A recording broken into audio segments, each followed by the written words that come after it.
I'm Joseph Jegede, the wife of the senior pastor of Christian Ministry in Oshogbo. I had 3 kids. We lost one few months ago. I'm left with only 2 now. I'm also an auxiliary nurse. I work in an hospital nearby just to support the family and the ministry. When we first met, my husband was just a church boy, so to say. But after our wedding, few years after, he had a calling, which I supported him. On the line, well, it was not easy, but I don't have a choice than to support. But I myself also, I was not a full-time minister or whatever, but I do go to church. But after the calling, we are in it together with the children and everything. But it was rough, but God saw us through, and I believe He's still there for us, push us forward. It was not that easy to be a pastor's wife. So many challenges, so many issues. Not marital issue, but the challenges from the ministry and such, many other things like that. The major challenges is that let me say the family challenges first. The major challenge in the family is, as pastor has said, it's financial challenges that we have. Apart from that, the family, nothing so much. We have been a lovely and family to each other. For the financial aspects is the major challenges, the challenge we have up to date. And for the ministry also, we have so many plans for the ministry, but due to the finance something, we are unable to do anything. So both the family and the church, the only challenge we have is financial challenges. I've never felt like that, but after the issue of my first son that left, I felt so. But later, I pick up the challenge again, that this must not bring me down. So I've never felt like that, because I know God called my husband for good, because I believe in his ministry so much. I know God has called him to use him for his work, and I want to be a supporter that can help in all planification. So I don't feel like going back, apart from the challenges of our son.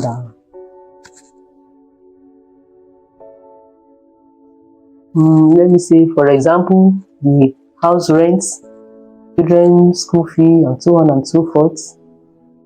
Presently, our daughter and the son that we have now, my daughter's supposed to go to exam tomorrow. We still need some things for her, and my son also needs to do some exams, furthermore education, but I know God is going to do it.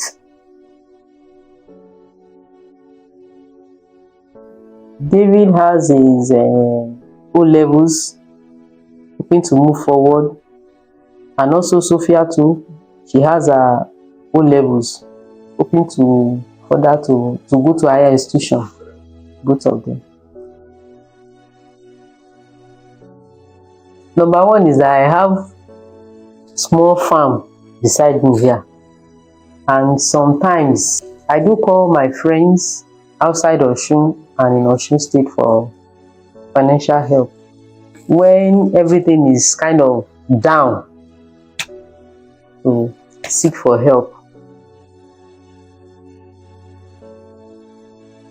To be To be a pastor's wife is not an easy something, but with God, all things is beautiful. Let me say it like that.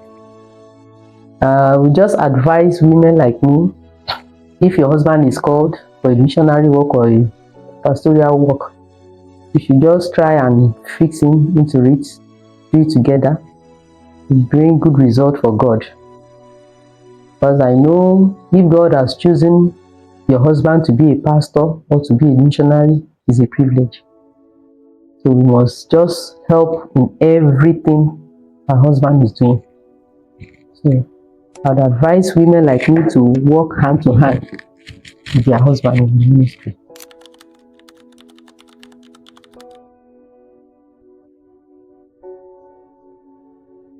I am Joseph Jegede. I am the last born of Pastor Jegede OBJ. I am an SSC holder. I am the last daughter of my father. My father is a pastor. I had 2 brothers, but I now have 1. I am aspiring to study criminal law in university. I am 17 years. This life of a pastor is not easy at all. It's not even easy to become a pastor. When I was young, I used to believe my dad was a lawyer, but growing up, I came to understand that he's a pastor. Accepting it was really tough, but I had no choice. Being a pastor's daughter, I don't get what I want at the right time, though I have faith and I believe in God, so I get it, but not at the right time. But sooner or later, I get it. And sometimes we starve in the house, build the Lord's house, and this is a very occasional situation. Sometimes also, I used to feel like I should exchange my dad's occupation. Like if I had a chance to change what my dad can be, I used to feel like that sometimes. But I look up to God and say, because I have no choice, so I just have to accept it. It's not easy at all. Not easy. Even outside, if you say you're a pastor's daughter, the eyes they look at you with, you feel down, but just have to accept it. Because many people believe that pastors, missionaries, people like that, they are always very poor. That's what we Nigerians believe. So when they look at you outside as a pastor's daughter, you won't be happy with their eyes. For those that know my dad, I don't feel inferior because my dad is a real genuine kind of person that you like, and somebody you won't expect he was a pastor if he speaks outside. So for those that know my dad, I won't feel inferior. I will even feel proud that I am his daughter. But for those that don't know him, they just know that he's a pastor. Sometimes I feel inferior. I wish my dad can get a lot of support from people, especially to build the Lord's house, and especially financial support. The church presently is just like is in the middle of, let me say, like we are not very much in our church, so I think that's one kind of challenge too, because we don't have people in the church. People that are supposed to help the church grow, they are not in the church. And I can also say that the location of the church too is not really satisfying. And the family, the challenges we face, I don't want to say they are because of I don't want to say they are because my dad is a pastor, but because I know some people also face different challenges in their family, even though they are not ministers of God. So we face different challenges in the family, though we love each other and share things, but sometimes maybe when it comes to money or things like that, there are always little problems. There are 2 things. Number 1, money for school payment and stuff like that, and also books, because a lot of people used to tell me that lawyers read a lot. I read, but not a lot, so I'm still afraid of that. I would not love it, but if God calls him truly, I would accept it and I will support him. Learning that from my mother. First, I would say this being a pastor's child thing, it has to do with faith and patience. You have to be a very calm person to go with God, because God does not like rush. So you have to calm down. And for faith, you have to always believe in God. Your dad is a pastor, so you don't have any other means unless you want to go diabolical, which is not going to be very good. As for me, there's nothing I can do, because even if I try anything apart from God, it's not going to work, and I know that, and I won't even go near it. So I would advise that children of missionaries and pastors should just be patient and keep praying. Prayer is the key. It's the only key that you can use when you are with God. So you should keep praying. My dad has taught me that a lot, that you just have to pray. Anytime I ask him for something like this and maybe he doesn't have presently, you just tell me, Lord Badura. And I know that's the only thing he will say. So even before I ask, I'll ask God before I ask him. So I'll advise that those children should just keep praying, have faith in God, and be patient. The first one, there are many times that I could not afford to pay my school fees. Most times I even get sent back home. And I know my dad does not like that. So by all means, he look for the money. It happens a lot when I was in school. And the other part, I feel down sometimes. But one of the things I learned from my father too is that always make yourself happy. Even when things are going down or wrong, and praise God. That's also one of my keys with God. Instead of sitting down and crying, or I'll just maybe take my phone and listen to some praises, or I'll just sing. Most times when I'm walking, I also like to sing. People will just see me singing, you will not know what's really going on in me. But I've learned that from my dad, that you shouldn't be sad always. You should make yourself happy. And when things are wrong, God doesn't expect you to be down. He wants you to thank him, because his word says, in all things give thanks. So most times when I feel down, I praise God instead. Let me just say, when I was in school, secondary school, because most of my life I'm always in school. So I help those in need. I give a lot. I learned that from my dad too.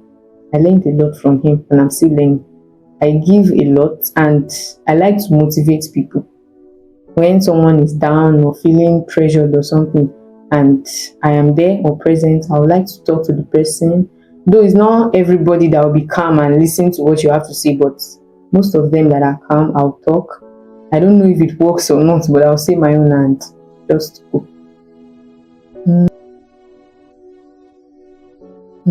My parents, they are, let me say, one of a kind. They are fantastic, and they are good at teaching you things. If you are a fast learner, they'll teach you. Though my dad likes to repeat things in case you don't get it. He will say it and say it and say it until you get it. And my mom, she's she has a calm face, but let me say, a troubled mind. Yes, she has a calm face, but with a troubled mind. She's not like my dad. My dad is not calm. He's not calm. I know him very well. In fact, he's troublesome. And I like him because he doesn't keep it. And I am like that also. I know I'm troublesome, so he doesn't keep it. That's why I like him. For my mom, she might try to keep it, but the thing might just backfire, and maybe it will look to me as if she's angry most times. I know her key, but sometimes I go wrongly. My dad is an intelligent person. God blessed him with wisdom very well. He likes to read, and I like that. I learned reading from him. Naturally, if my dad was a nonchalant person that doesn't really adore reading or education like that, I'll be very lazy. You know that. So his help has allowed me to sit tight and become a reader. My mom, she encourages me to read because she likes to support her husband in anything he does. in the aspect of teaching, she's not really that kind of vocal person. Her own anger is just she will shout and sit down and just do stuff.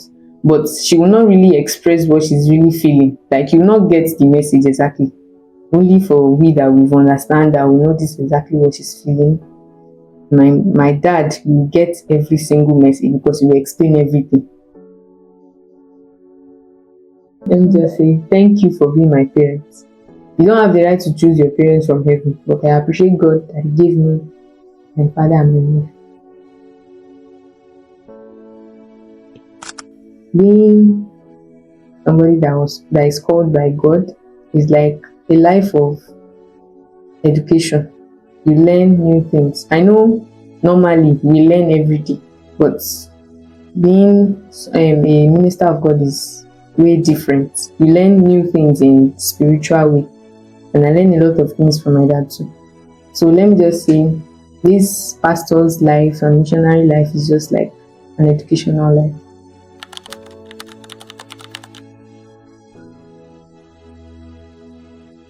I'm Joseph David, the son of Pastor and Mrs. Jegede Joseph. I'm a teacher. And I love music, and I'm an instrumentalist. I play instruments. I'm son of a pastor. I'm in my mid-20s. The day the incident actually happened, I was not informed. But I already knew something was off in the whole arrangement, how everyone was talking to me. I knew something was off. So when I got the information, I was a bit shocked, but not that shocked. And it was really, initially wanted to be something that would make me, because when the thing happened, I told a friend of mine, we were talking, and I was like saying God was unfair, it shouldn't be this, it shouldn't be him, it shouldn't be our family, after everything we've been through together. But later on, somebody told me something and said, if God didn't want it to happen, it wouldn't have happened. God has a reason for everything, and we should just give thanks. And said, it's like a test of faith for us. The person told me beside that, it's like a test of faith for us in the family. That we should just see it as one of the things, because as someone that preaches the word, there are some things that if you've not experienced it personally, there's no how you talk to people. That was how I walked up, and has been my main encouragement system. That is a test of faith, and God has a plan. God has a reason why it happened. Even though I miss my brother a lot, we don't talk too much because the distance in where we stay, but one or two times that we talk deep, really deep. Even there are things that we keep with each other as secrets. Those one or two times that we talk, I really miss him a lot. Sometimes even before going to bed, talk.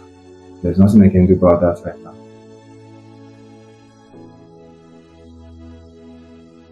To be very sincere, it hasn't been easy. It's been very rough. There are times I would say to myself that, why am I even a pastor's son? There are lots of times, why am I even a pastor's son now? I have friends that their parents are not pastors. Life is good. But later on, I'll still tell myself that, the boy, you are here. You have no choice, but you're already here. There's no escaping routes. You are in it already. Everywhere you go, you're in it already. It's been very rough. Very rough. Because there are times that in the house, no food to eat. There are times in my secondary school days, there are times of no school fees. Even in my junior secondary school days, no school fees. I'll trek down to school.